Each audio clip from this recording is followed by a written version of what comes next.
के साथ खोलिएगा दूसरा यूहन्ना 1 अध्याय उसके 8वीं आयत।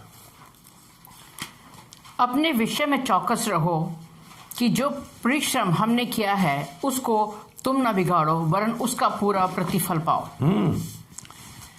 बोलता अपने जो परिश्रम मैंने किया है उसका मत बिगाड़ो, उसका पूरा प्रतिफल पाना चाहिए।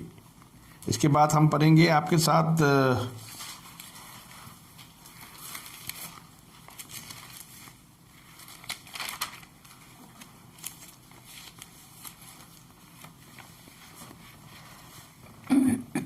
पहला यूहन्ना में इससे पहले प्रकाशित वाक्या 12 अध्याय की 9 और 10 आयत।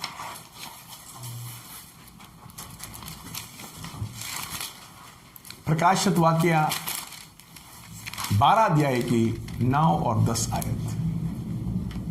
और वो बड़ा अजगर अर्थात वही पुराना सांप जो इब्लिस और शैतान कहलाता है और सारे संसार का भरमाने वाला है, पृथ्वी पर गिरा दिया गया और उसके दूत उसके साथ गिरा दिए गए।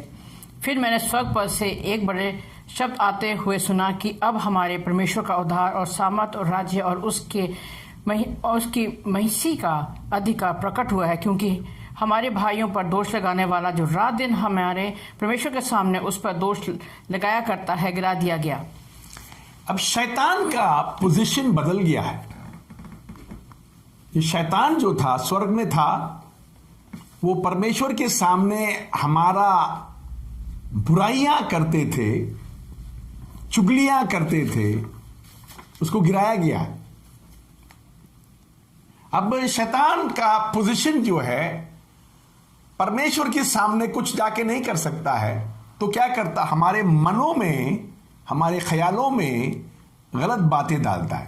पहला प्रभु की मन में डालते थे, प्रभु उनको भगा दिया नीचे, तो अब आप और हम ख्याल रखें हमारे मनों में काम ना करने दे। हम पढ़ेंगे पहला पतरस 5 अध्याय की 7वीं आयत। पहला पतरस 5 अध्याय की 8 आयत पढ़ेंगे। 8 आयत। और गवाही देने वाले 3 हैं, आत्मा। पहला यूहन्ना नहीं, पहला पतरस 5 अध्याय की 8 आयत। पहला पतरस 5 के 8। और सब में श्रेष्ठ बात यह है कि एक दूसरे से अधिक प्रेम रखो, क्योंकि प्रेम अनेक पापों को ढांप देता है। पहला पतरस 5 अध्याय की 8 आयत। सॉरी, आप क्या पढ़ते हैं? आज को 2-3 बार गलती हो गई।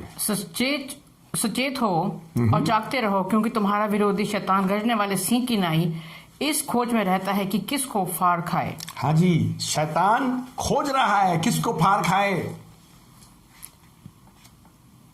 आज की विषय है 5 धोखा जो शैतान लोगों को देता है। परमेश्वर का वचन से हम आपके साथ देखना चाहेंगे। इससे पहले मैं आपको एक कहानी बताना चाहता हूं।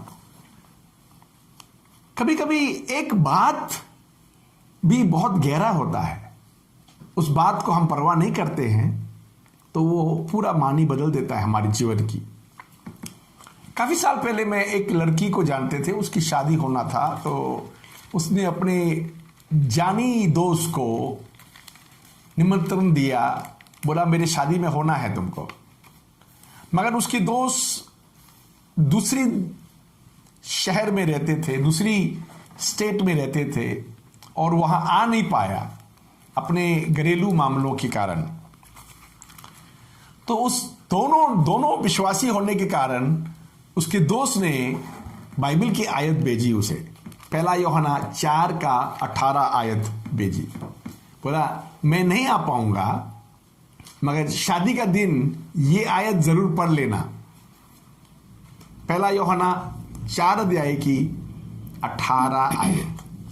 प्रेम में भय नहीं होता, प्रेम में भय नहीं होता, वरन सिद्ध प्रेम भय को दूर कर देता भय है, को दूर कर देता है, क्योंकि भय से कष्ट होता है, क्योंकि भय से कष्ट होता है, और जो भय करता है वो प्रेम में सिद्ध नहीं हुआ। जो भय करता है वो प्रेम में सिद्ध नहीं हुआ। ये वचन जो है हमने 1 यूहन्ना 4:18 में देख सकता है। तो अभी उस समय उसने अपने दोस्त को ये आयत भेजना था, तो उसने आखिरी समय में, उस समय टेलीग्राम होते थे, टेलीग्राम, आजकल टेलीग्राम नहीं है, टेलीग्राम खत्म हो गया। तो टेलीग्राम भेजने वाले ने उसको मैसेज ऐसा आया, मैं नहीं आ पाया, माफी चाहता हूं, ये आयत पढ़ लेना, 1 यूहन्ना 4:18 ऐसा लिख के भेजा। मगर टेलीग्राम भेजने वाला ने 1 यूहन्ना पहला शब्द, फर्स्ट शब्द को भूल गया भेजने के लिए, यूहन्ना 4:18 भेज डाला। तो शादी का दिन में वो दुल्हन ने बोला सबके सामने में, मेरा दोस्त ने बाइबल की आयत भेजी है, प्लीज पढ़ लीजिए सबके सामने।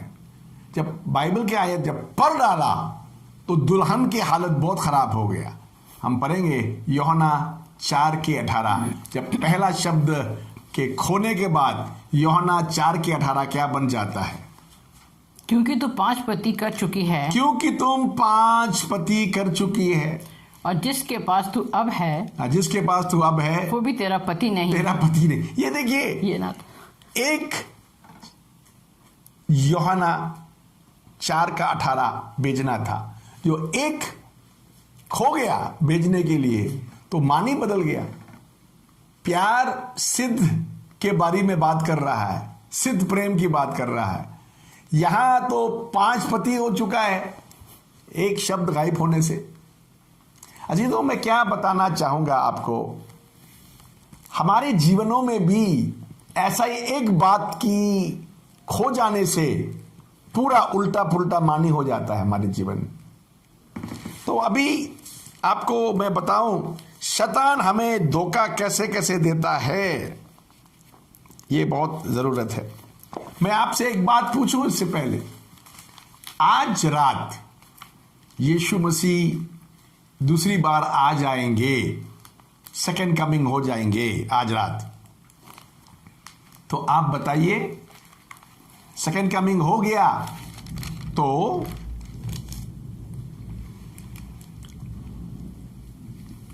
नरक में ज्यादा लोग होंगे स्वर्ग से, या स्वर्ग में नरक से ज्यादा लोग होंगे? आपका क्या ख्याल है? मेरे सवाल ये है, आज रात यीशु मसीह आया तो स्वर्ग में ज्यादा लोग होंगे या नरक में? आपसे सवाल है, आप जवाब दीजिए। आपका क्या ख्याल है?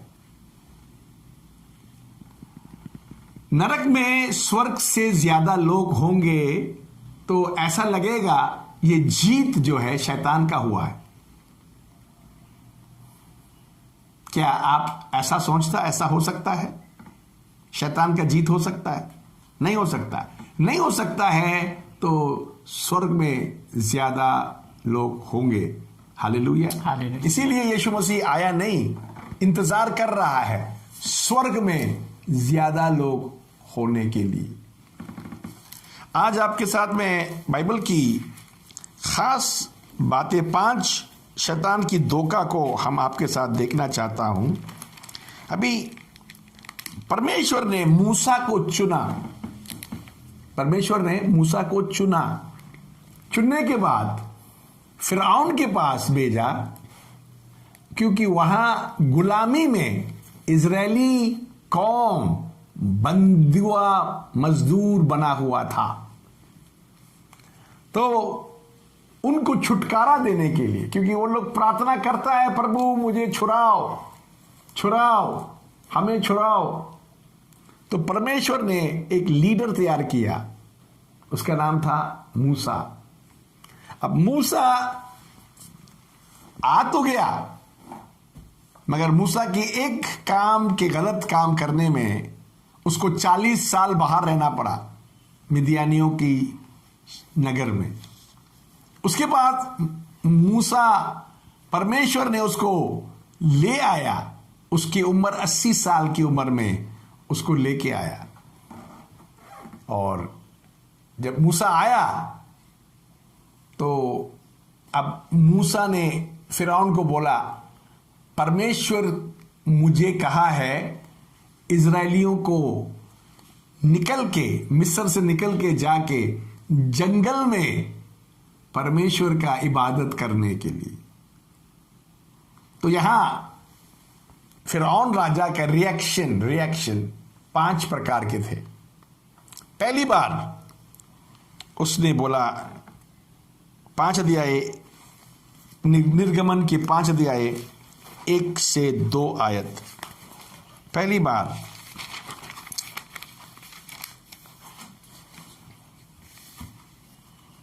इसके पश्चात मूसा और हारून ने जाकर फिरौन से कहा, इस्राएल का परमेश्वर यहोवा यूं कहता है कि मेरी प्रजा के लोगों को जाने दे कि वे जंगल में मेरे लिए पर्व करें।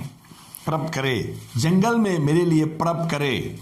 फिरौन ने कहा, यहोवा कहता है कि मैं उसका वचन मानकर इस्राएलियों को जाने दूं। मैं यहोवा को नहीं जानता और मैं इस्राएलियों को नहीं जाने दूंगा। वो बोला, फिरौन बोला है, कौन है यहोवा? मैं नहीं जानता उसको। मैं क्यों उसकी बात मान के क्यों इजरायलियों को गुलामी से छुड़ाऊं? नहीं जाने दूंगा मैं। तो पहली बार पूरी इनकार कर दिया, नहीं जाने दूंगा। आज क्या होता है, आज भी हमारे जीवनों में शैतान आपको आसानी से तो छोड़ने वाला नहीं है। आप दुनिया में है, शैतान की मर्जी कर रहा है, जैसा इफिसियों की 2:2 में लिखा है, शैतान की मर्जी कर रहा है। तो ये मत सोचे आप आसानी से छुटकारा पाएंगे। नहीं हो सकता, नहीं हो सकता। तो क्या किया इसने? फिरौन ने मना करने के बाद इजरायलियों का काम की समय बढ़ा दिया। पहला, ईंट बनाने के लिए इनको सरकार मिट्टी देते थे, चारा देते थे, जला के उसको पकाने के लिए।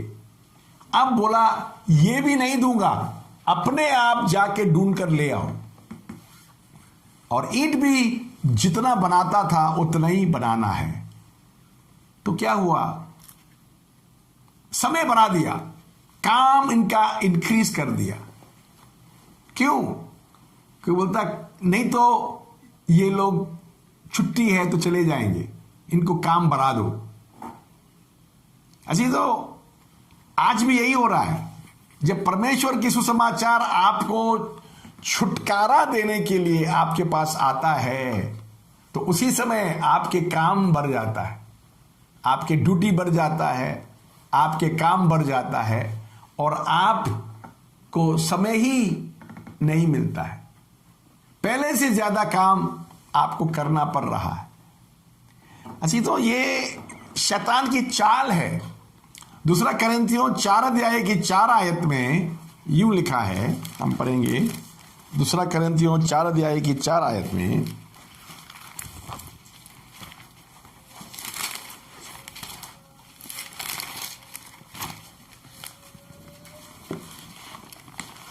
और उन अविश्वासियों के लिए जिनकी बुद्धि को इस संसार के ईश्वर ने अंधी कर दी है, ताकि मसीह जो परमेश्वर का स्वरूप है उसके तेज में सुसमाचार का प्रकाश उन पर न चमके।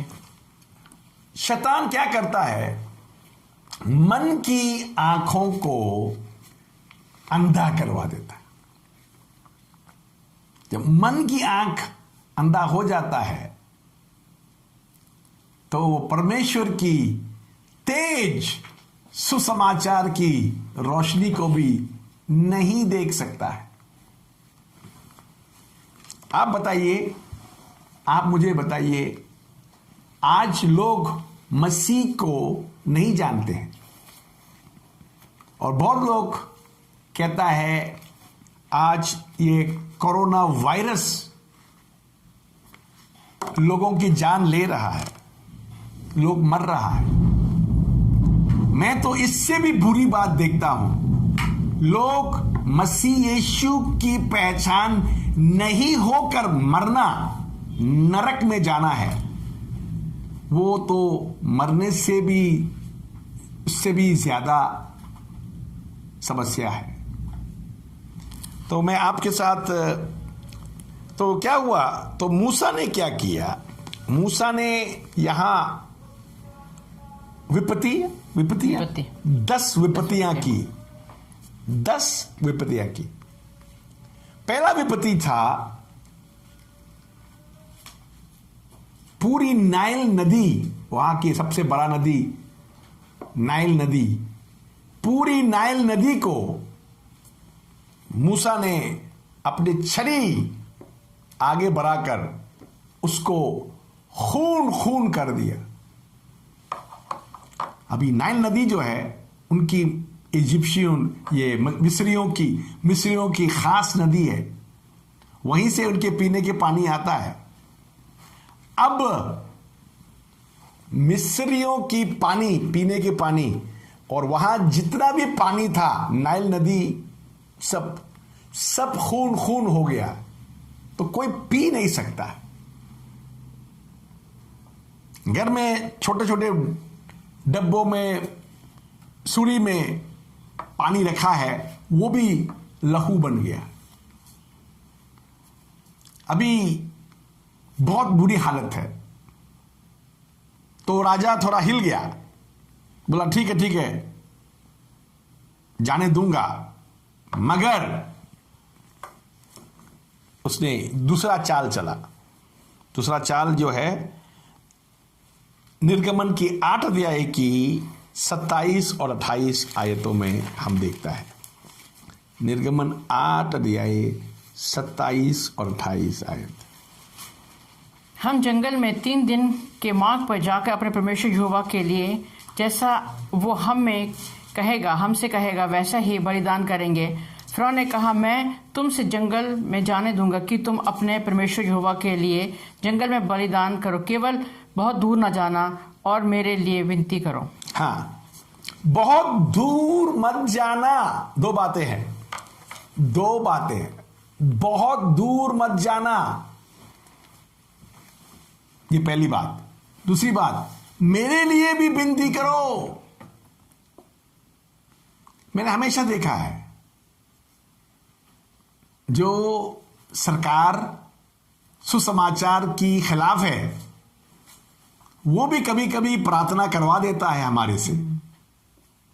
जो सरकार मसीहत की भरपूरताई के खिलाफ है, रुकावट डालता है, वो भी अपने लिए प्रार्थना करवाता है कभी कभी, ये भी याद रखिए। मगर साथ में हम क्या देखता है यहां, बोलता दूर मत जाना। मूसा कहता 3 दिन के सफर जाना है। आपको मालूम है 3 दिन के सफर में ये लोग पहुंच जाना था कनान देश। तो बोला नहीं, 3 दिन के सफर मत जाना, बहुत दूर मत जाना। ये बहुत दूर मत जाने के मानी क्या है? शैतान आपको बहुत दूर नहीं भेजना चाहता है, आधा रास्ता से आपको फिर लौटा के ले आना चाहता है, पीछे हटा देना चाहता है, प्रभु के रास्ता से आपको वापस पकड़ के ले आना चाहता है, ताकि उसकी हाथ पहुंचने तक आपको रखना चाहता है। इसीलिए बहुत लोग यीशु मसीह को विश्वास तो किया है, मगर उनके बुरी आदतें उनमें अभी भी बंधन बनकर रहता है। ये बुरी आदतें क्यों हैं विश्वासियों में?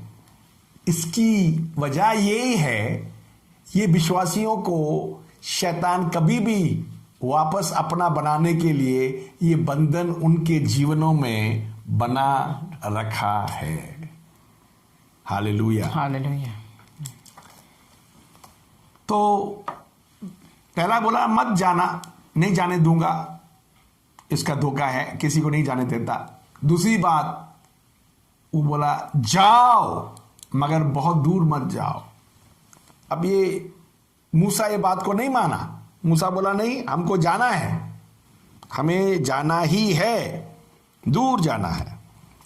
तो यहां तीसरा धोखा उसने की। ये तीसरा धोखा में क्या पढ़ेंगे? 10 अध्याय की 8 से 10। तब मूसा और हारून फिरौन के पास फिर बुलाए गए और उसने उनसे कहा, चले जाओ, अपने परमेश्वर यहोवा की उपासना करो। परंतु वे जो जाने वाले हैं कौन कौन है? मूसा ने कहा, हम तो बेटे बेटियों, भेड़ बकरियां, गाय बैल समेत वरन बच्चों से बूढ़ों तक सब के सब जाएंगे, क्योंकि हमें परमेश्वर यहोवा के लिए पर्व करना है। उसने इस प्रकार उनसे कहा, यहोवा तुम्हारे संग रहे, जबकि मैं तुम्हारे बच्चे समेत जाने देता हूं। देखो, तुम्हारे आगे को बुराई है। पहला बोला जवान लोगों को मत ले जाना, लिखा है जवान लोगों को मत ले जाना, बुराई हो सकता है, बुराई हो सकता है। जवान लोग कुछ भी कर सकता है, जवान लोगों को मत ले जाना। ये तीसरा धोखा जो है, सब बुढ़े लोग जाओ, औरत लोग जाओ, मगर जवान लड़के जो मेहनत कर सकता है उनको मत ले जाओ। शैतान की तीसरा अटैक जो है नौजवानों पर है।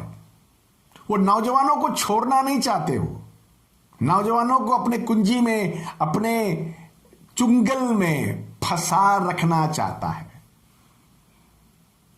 शैतान का तीसरा धोखा। तो यहां हमने देख रहा है मूसा जो है, यहां 10 विपत्तियां की है। हमने विपत्तियां गिनना चाहता हूं आपके साथ। पहला विपत्ति, पूरे नाइल नदी खून खून हो गया। इसके मानी क्या है? ये नाइल नदी क्या है? उस जमाना में मिस्री लोग जो था, इजिप्शियंस, मिस्री लोग नाइल नदी को पूजा करते थे। वो नाइल नदी की देवता का नाम है हप्पी, हप्पी देवता। हप्पी जो है नाइल नदी की आत्मा कहता है। जैसे हमारे यहां गंगा है, ऐसा ही वहां नाइल नदी है। नाइल नदी के आत्मा, उसका नाम है हप्पी। हाँ जी।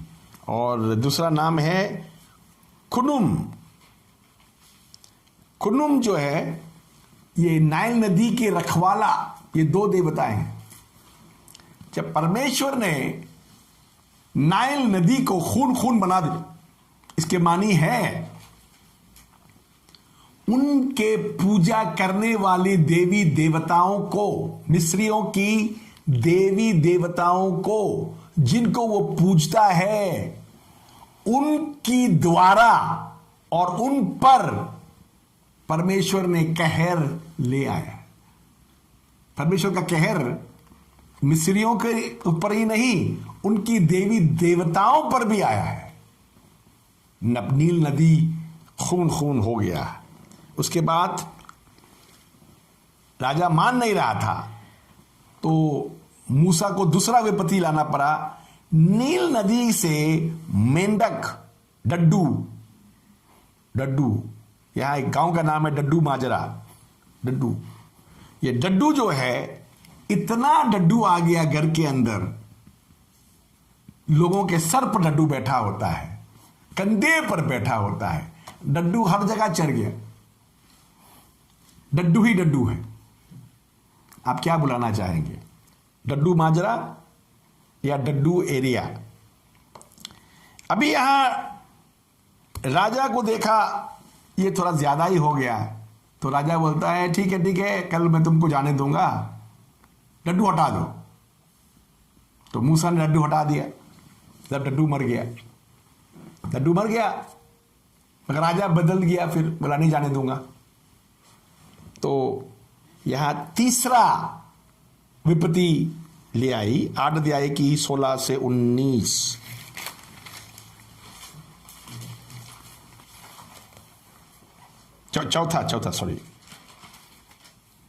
चौथा विपत्तियां लाई।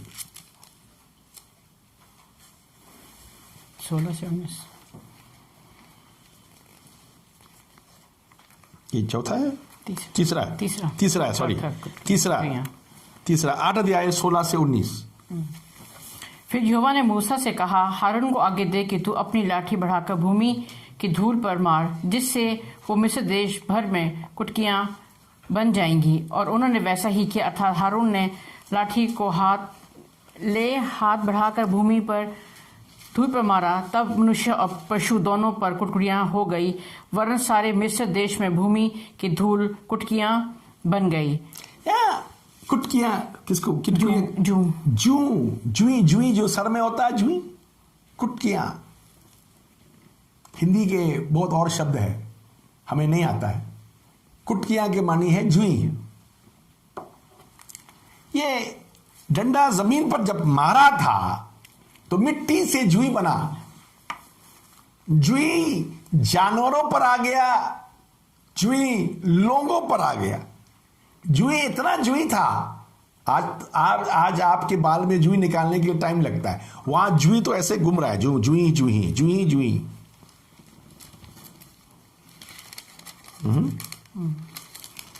तो ये जुई क्या है? अभी हम दूसरा मेंढक देखा। मेंढक भी देवता है उनका, हक देवता जो है मेंढक की शक्ल की देवता है। और हप्पी भी जो नील नदी की देवता जो है, वो भी उसका शक्ल मेंढक जैसा है। तो मेंढक की पूजा करते थे, तो मेंढक को ही लाया इनको तकलीफ पहुंचाने के लिए। आज हमारे चाइना के लिए भी यही बात है। चाइना में लोग चिमकादरों की पूजा करता है। चिमकादरों को वो मानते हैं ये सोना चांदी देने वाला देवता है। तो वही चिमकादर के द्वारा कोरोना वायरस ले आया परमेश्वर, और लोगों को उनकी देवताओं के कारण मरना पड़ा। इसके बाद जुई भी एक देवता है उनका। उसके बाद चौथा विपत्ति क्या था? यहां हम पढ़ेंगे 20 से 32 में, 8 अध्याय की 20 से 32 में। फिर फिरौन ने मूसा से कहा, बिहान को तड़के उठकर फिरौन के सामने खड़े होना, वो जो जल की ओर आएगा, और उसे कहना कि यहोवा तुझसे ये कहता है कि मेरी प्रजा के लोगों को जाने दे कि वे मेरी उपासना करें। यदि तू मेरी प्रजा को ना जाने देगा तो सुन, मैं तुझ पर और तेरे कर्मचारियों, तेरी प्रजा पर और तेरे घरों में झुंड के झुंड डांस भेजूंगा, और मिस्रियों के घर और उनके रहने की भूमि भी डांसों से भर जाएगी। उस दिन ये डांस क्या चीज है? आई थिंक इट्स मक्खी।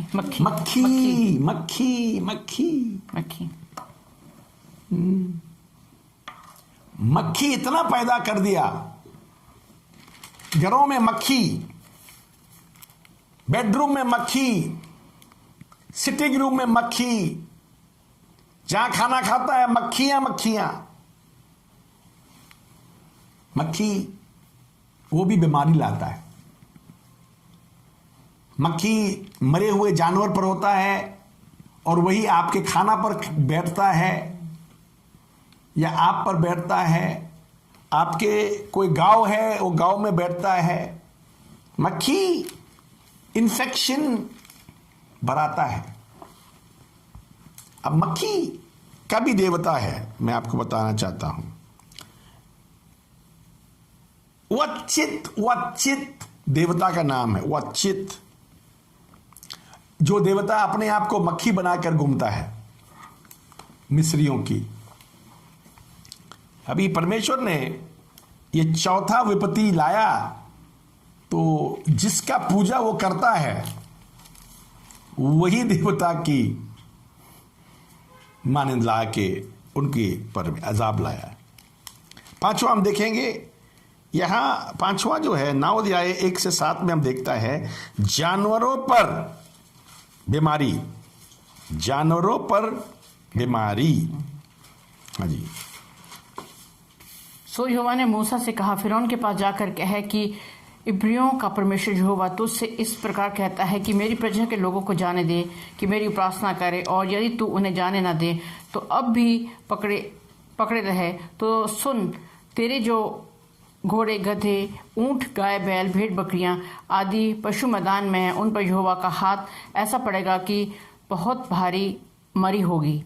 और यहोवा इस्राएलियों के पशुओं में और मिस्रियों के पशुओं में से ऐसा अंतर करेगा कि जो इस्राएल के हैं उनमें से कोई भी ना मरेगा। सिर्फ अविश्वासियों की जानवरें मरेगा। किस किस की जानवर मरेगा? मिस्रियों की, ऊंट, गधा, घोड़ा,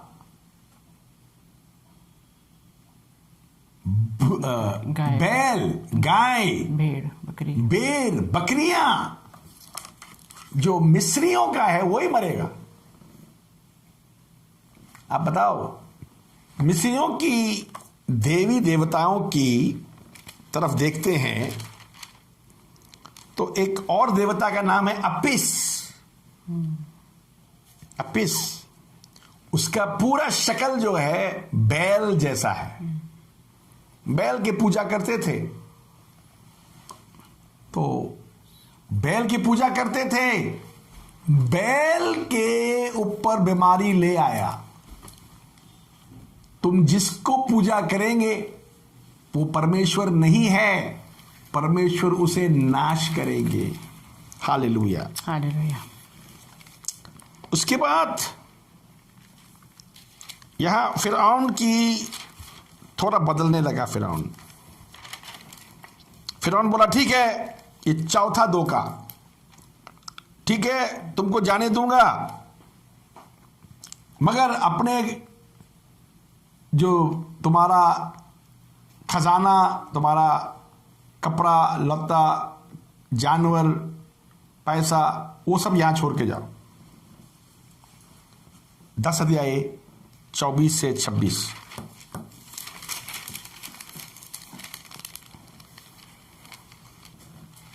तब फिरौन ने मूसा को बुलाकर कहा, तुम लोग जाओ, यहोवा की उपासना करो, अपने बालकों को भी संग ले जाओ, केवल अपनी भेड़ बकरियां और गाय बैल को छोड़ जाओ। अपनी भेड़ बकरी गाय बैल को छोड़ जाओ, तुम लोग जाओ, तुम्हारा सामान मत ले जाओ। देखिए क्या है, आपको तो जाने दिया शैतान आपको जाने दिया। ये चौथा धोखा है, चौथा धोखा। मगर आपकी पैसे को नहीं जाने देता। यही बात है, कलीसिया में लोग तो बहुत है, चंदा बहुत कम है। लोग प्रभु के पास आता तो है, मगर उसके काम के लिए अपने पैसे खर्च नहीं करता है। यह भी शैतान की धोखा है। आज कलीसियाओं में यही हालात है। परमेश्वर की वचन तो, सुसमाचार तो फैल रहा है, मगर प्रभु के काम में देने वाले बहुत कम है। बहुत लोगों को मैं जानता हूं, उनकी नौकरियां अच्छी है, अच्छी नौकरी है, मगर दसवांत नहीं देते, चंदा नहीं देते। चर्च में जाने का टाइम थोड़ा दाल देता है, वो ही है। न चंदा न दसवांत सही कोई नहीं डालते हैं। उनको मालूम नहीं है उनकी हालात क्या है। शैतान की धोखे में बसे हैं उन लोग। इसीलिए जो दसवंत नहीं देता है, पैसा कमाने के बाद भी, मियां कमाओ, बीवी कमाओ, बच्चा कमाओ, सब कमाने के बाद भी घर में पैसा पूरा नहीं होता है। क्योंकि उनके पैसा शैतान रोक रखा है, प्रभु के लिए नहीं जाने देता है। इसीलिए प्रभु के आशीष भी उन पर नहीं पहुंच सकता है। उसके बाद फिर शैतान, फिरौन फिर यहां मना कर दिया, तो हम देखते हैं 9 अध्याय 8 से 12 में एक और विपत्तियां ले आई।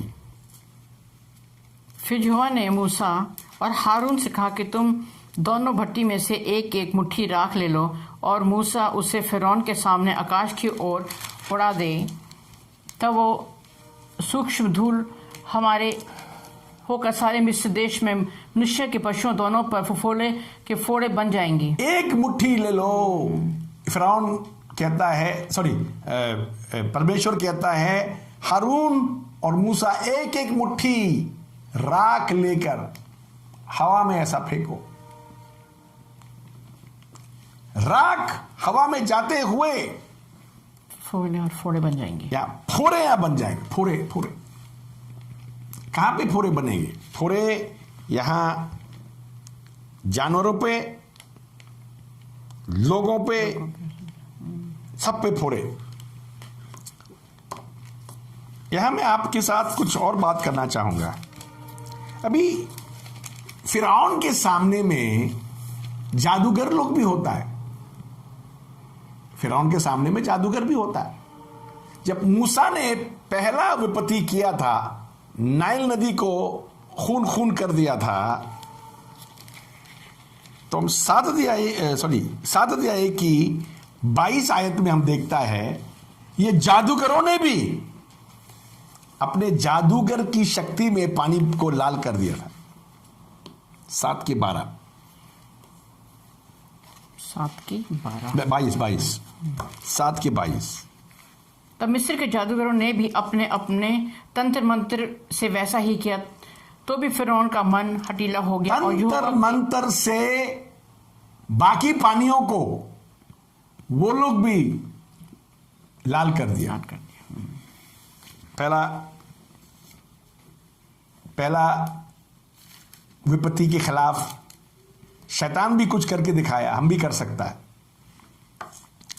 दूसरी बार जब मेंढक लेके आया, 8 अध्याय की 7 आयत हम देखेंगे। और जादूगर भी अपने तंत्र मंत्रों से उसी प्रकार मिस्र देश पर मेंढक चढ़ा ले आए।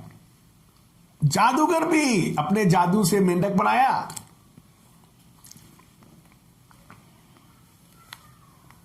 मेंढक बनाना बहुत आसान है, वो भी बना दिया। इसके बाद तीसरा, जब जुइयां ले आए, 8 अध्याय की 18 आयत। तब जादूगरों ने चाहा कि अपने तंत्र मंत्रों के बल से हम भी कुटकियां ले आएं, परंतु ये उनसे ना हो सका। और मनुष्य और पशु तीसरा जब जुइयां आए तो जादूगर भी बोलता हम भी कर सकता हूं, तंत्र मंत्र से करके दिखाया, नहीं हो पाया। और जब चौथा,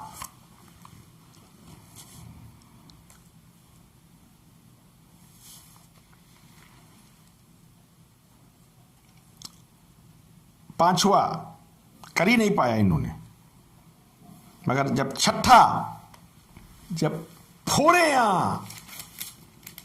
मिस्रियों के ऊपर जब आए, तो बाइबल कहता है जादूगरों के ऊपर में भी आ गया। 9 अध्याय की 11 आयत। जादूगरों पर भी आ गया और जादूगर अपने घर से बाहर नहीं निकल पाया। और उन फोड़ों के कारण जादूगर मूसा के सामने खड़े न रह सके, क्योंकि फोड़े जैसे सब मिस्रियों के वैसे ही जादूगरों के भी निकले। हाँ, सब मिस्रियों के ऊपर फोड़े निकली, जादूगरों पे भी फोड़े निकले। इसीलिए आप जादूगरों को महान मत समझना। जो भी जादू करता है वो अभी परमेश्वर का पल्ला नहीं पाया। हाँ, आगे आके कहीं है, आगे सामने आगे हो गया तो उनका क्या होगा। हालेलुया। बहुत खतरनाक बात है। हमारे परमेश्वर सच्चा परमेश्वर है, सामर्थी परमेश्वर है, प्रेमी परमेश्वर है, मगर गलत करने वालों को छोड़ता भी नहीं है। हालेलुया। हालेलुया। तो यहां जादूगरों का छठा विपत्तियों में जादूगरों के ऊपर में भी आ गया। ये नहीं है आप नहीं कर पाया, नहीं, आप कर पाया या नहीं कर पाया, आपको भी सहना पड़ेगा। इसके बाद सातवां हमने देखा, ये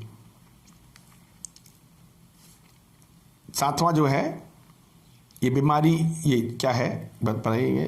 13 से 35 में 7 अध्याय, सॉरी 9 अध्याय 13 से 35। फिर यहोवा ने मूसा से कहा, बिहान को तड़के उठकर फिरौन के सामने खड़े हो। और उसने कहा, इब्रियों का परमेश्वर यहोवा इस प्रकार कहता है कि मेरी प्रजा को, लोगों को जाने दे कि वे मेरी उपासना करें, नहीं तो अब की बार मैं तुझ पर और तेरे कर्मचारियों और तेरी प्रजा पर सब प्रकार की विपत्तियां डालूंगा, जिससे तू जान ले कि सारी पृथ्वी पर तेरे तुल्य ये मरी पैंडेमिक जो हम कहता है अंग्रेजी में, वायरसेस,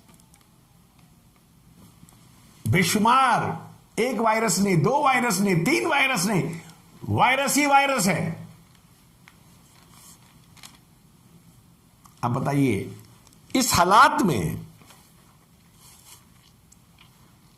हम क्या देखता है, ये मिस्रियों की देवता है, ठीक है, उसका नाम है सेकमेत। सेकमेत वो देवी है, देवी, वो चंगा करने की शक्ति रखती है। और सेरापिस एक और देवता है, उसको चंगाई का देवता जाना जाता है। अब यह बीमारियां ला रहा है, चंगाई का देवता क्या कर लेंगे। उसके बाद आठवां हम देखता है 10 अध्याय 12 आयत पर। तब यहोवा ने मूसा से कहा कि मिस्र देश के ऊपर अपना हाथ बढ़ा कि टिड्डियों मिस्र देश पर चढ़ के भूमि का जितना अन्न आदि ओलों से बचा है सब कुछ चट कर जाएं। टिड्डियां उनकी धान, चावल, गेहूं सब खा जाते। टिड्डियां आ गई, टिड्डियां पूरी फसल खराब कर दी, जानवरों को भी मार दिया। यहां उनके एक मिस्रियों का एक देवता का नाम है आइसिस, जीवन का देवता, और एक देवता का नाम है सेत। और वो सेत जो है फसल संभालने वाला, फसल की रक्षा करने वाला देवता। ये देवताओं की हालत खराब कर दी क्योंकि फसल खराब हो गया। उसके बाद में हम देखते हैं 9वां 10 अध्याय की 21 आयत। फिर यहोवा ने मूसा से कहा, अपना हाथ आकाश की ओर बढ़ा कि मिस्र देश के ऊपर अंधकार छा जाए, ऐसा अंधकार की टटोला जा सके। तब ऐसा अंधकार जैसा कि टटोला जा सके, टटोला ऐसे करके मतलब देखिए कुछ नजर ना आए उनको, ऐसे ऐसे करें। हाँ, टटोले हैं, ऐसा छू के जाना पड़े, इतना अंधेरा हो, इतना अंधेरा हो। आपको मालूम है यहां हम क्या देखता है, अंधकार आ लिया, अंधकार ले आया। ये अंधकार के बारे में देखना चाहता है। मिस्रियों का एक देवता का नाम है रे। रे रे रे क्या है? सुबह की सूरज का देवता। और एक और देवता है अतुम, वो सूरज को डुबाने वाला देवता। अभी अंधेरा ही कर दिया तो उनके देवता की ऐसी की तैसी हो गए। आपने देखा, ऐसी की तैसी। इसके बाद में फिरौन राजा को समझ में आया अभी यहूदियों को, इजरायलियों को यहां रुकाकर मैं मुसीबत खरीद रहा हूं, मगर इजरायलियों की नफरत है, वो नफरत था। तो बोला ठीक है, तुम लोग जाओ, सब कुछ ले जाओ, तुम भी जाओ, जानवरों को भी ले जाओ, जवान बच्चों को भी ले जाओ, मगर जाओ। तो वही रात को परमेश्वर ने मूसा को बता चुका था, सुबह तुमको मौका मिलेगा निकलने के लिए। इसीलिए फसा हर घर फसा की त्योहार मनाना है, उत्सव मनाना है।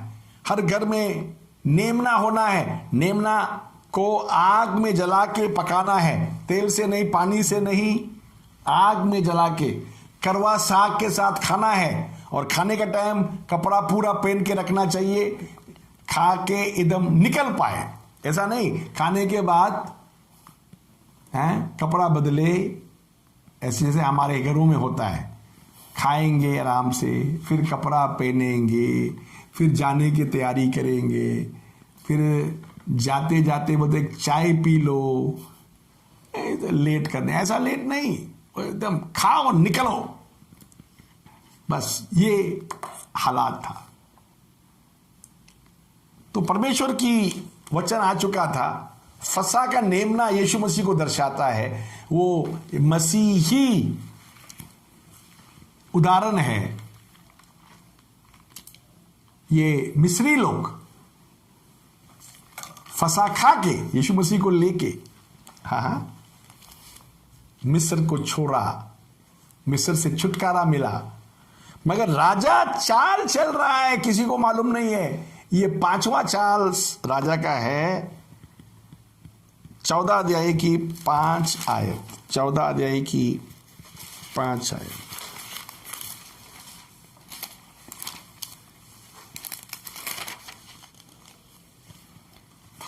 जब मिस्र के राजा को यह समाचार मिला कि वे लोग भाग गए, तब फिरौन और उसके कर्मचारियों का मन उनके विरुद्ध पलट गया और वे कहने लगी, हमने ये क्या किया कि इस्राएलियों को अपनी सेवकाई से छुटकारा देकर जाने दिया। मजदूर की कमी हो गया, क्योंकि वो बंधुआ मजदूर था। बंधुआ मजदूर को छुड़ाने के बाद बोलता अब कौन काम करेंगे, इतनी भारी काम मिस्री तो करेंगे नहीं, तो कहां से मजदूर लाएं। बंधुआ मजदूर भाग गया। 6 लाख आदमी मिस्री थे, इजरायली थे। 6 लाख इजरायली बच्चे और औरत मिलाएं तो 30 लाख लोग ऐसा ही निकल गए मिस्र से। पीछे से फिरौन ने अपनी फौज भेजा, ये लोग लाल समुंदर पार करने से पहले सबको मार देना चाहिए। तो ये शैतान कभी आपको छोड़ेगा नहीं, पीछा करेंगे। लाल समुंदर पार परमेश्वर ही करा सकता है। लाल समुंदर पार परमेश्वर ही करा सकता है। लाल समुंदर रोक दिया, वहां परमेश्वर ने समुंदर को चीर कर, फाड़ कर एक अच्छा रास्ता बनाया, ताकि पानी इधर भी खड़ा है, इधर भी खड़ा है, और इजरायली वो पानी के बीच में से पार करके निकल गया। और जब आखिरी इजरायली पार की कर चुके होने के बाद, जब आखिरी इजरायली पार करने के बाद पानी वापस जुड़ गया और उसमें फिरौन की पूरी फौज उतर चुके थे, वो सब लोग पानी में डूब के मरा था। Hallelujah, hallelujah. तो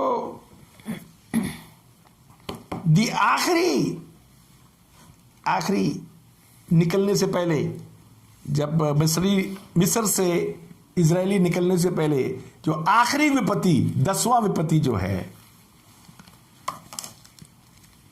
फसा का नेमना, उसका खून सबके चौखट में लगाना है।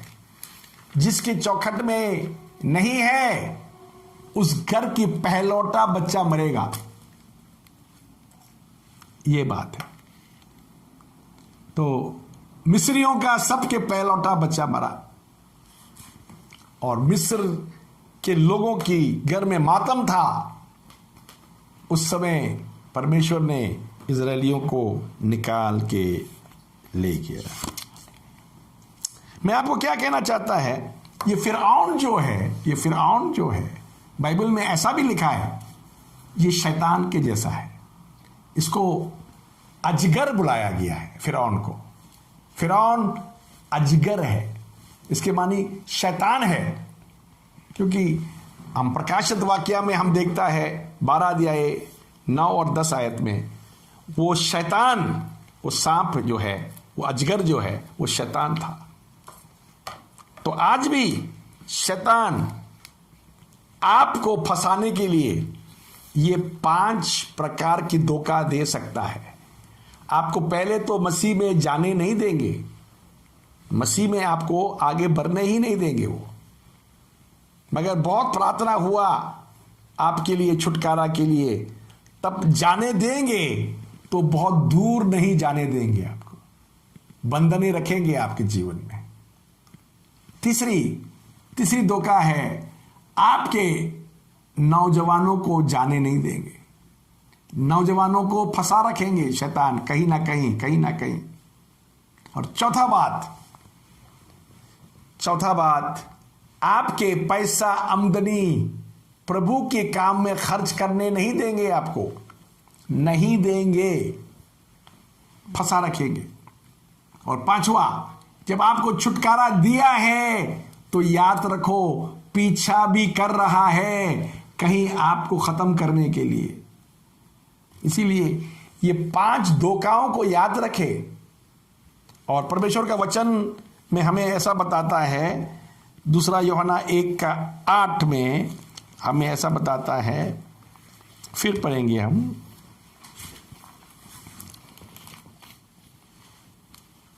अपने विषय में चौकस रहो कि जो परिश्रम हमने किया है, जो परिश्रम परमेश्वर का दासों ने किया है, उनको ना बिगाड़ो, वर उसका पूरा प्रतिफल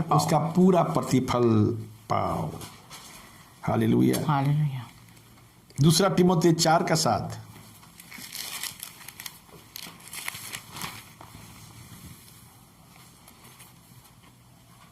मैं अच्छी कुश्ती लड़ चुका हूँ, मैंने अपनी दौड़ पूरी कर ली है, मैंने विश्वास की रखवाली की है। आप कुश्ती लड़ो विश्वास का, और विश्वास का रखवाला करो, नहीं तो शैतान आपको ले जाएंगे। ये समय ये है, लोगों को पता नहीं है शैतान इनको कैसे बंधनों में रखा हुआ है।